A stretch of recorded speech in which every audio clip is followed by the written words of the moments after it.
scris cu iubire. Azi mă dăruiesc, voi porni pe un drum necunoscut, dar cu tine poți ști că pășesc.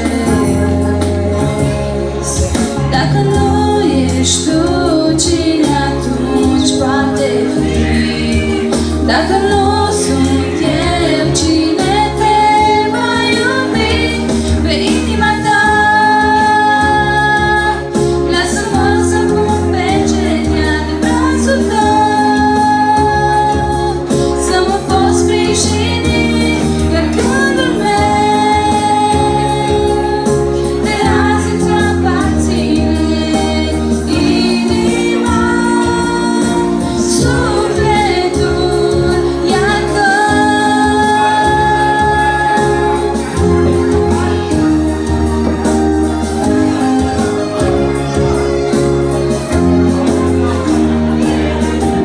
Te-am văzut să iubirea ta mi-a dat ceva și în suflet mi-a scris